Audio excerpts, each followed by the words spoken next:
Light camera action. Jharkhand में release हो रही है film Babulal Marandi part 2। Film का पहला शो रांची के धुरवा स्थित प्रभात तारा मैदान में दिखाया जाएगा, यानी 17 फरवरी को बाबूलाल मरांडी और उनकी पार्टी के भाजपा में विलय के लिए इस मैदान को चुना गया है। फिल्म का टीजर और ट्रेलर पिछले कई दिनों से सुर्खियों में था।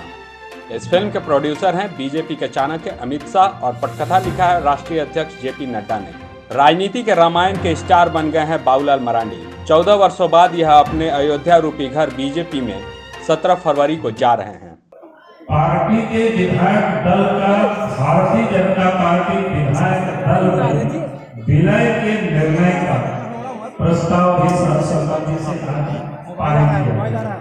इनके भव्य स्वागत को लेकर बीजेपी की नगरी को सजाया और संवारा जा रहा है। आज बाबूलाल मरांडी जी के नेतृत्व में झारखंड विकास मोर्चा ने जो भारतीय जनता पार्टी में अपने विलय का निर्णय लिया है, भारतीय जनता पार्टी उसका तहे दिल से स्वागत करती है और हम मानते हैं कि बाबूलाल जी एक बहुत पुराने लीडर रहे हैं, एक अच्छा जनाधार है उनका, एक कुशल संगठन करता रहे हैं, इस प्रदेश के पहले मुख्यमंत्री रहे हैं और भारतीय जनता पार्टी से उनका पुराना लगाव रहा है। ऐसा प्रतीत हो रहा है कि बाबूलाल मरांडी के स्वागत के लिए अमित शाह और जेपी नड्डा दिल्ली से झारखंड की जमीन पर पधारेंगे। झारखंड के चुने हुए सांसद और विधायक समेत बड़ी संख्या में कार्यकर्ता भी मौजूद रहेंगे।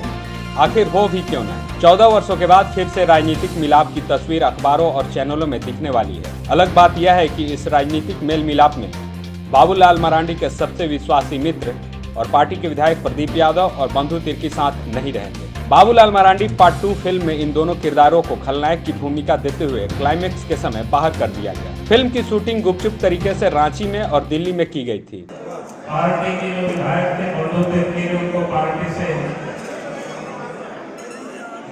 निकाला गया था। प्रदीप यादव को 6 फरवरी 2020 को हमने जो अधिकार पार्टी की संविधान में कार्य समिति की ओर से दिया गया था, उस अधिकार के तहत उसको निकाले थे।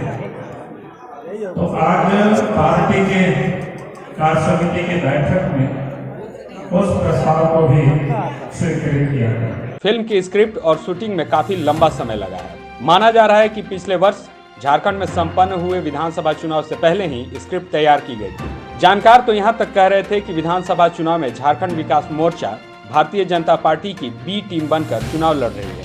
हर फिल्म निर्माण की तरह इस ऐतिहासिक फिल्म में भी एक बड़े फाइनेंसर ने पैसा लगाया। खास बात यह है कि गुपचुप तरीके से बन रहे इस फिल्म का खुलासा लाइव झारखंड ब्रेकिंग ने इस साल के 11 जनवरी को ही कर दिया था, जिसका लिंक हम डिस्क्रिप्शन में डाल रहे हैं। लाइव झारखंड ब्रेकिंग के लिए ब्यूरो की रिपोर्ट।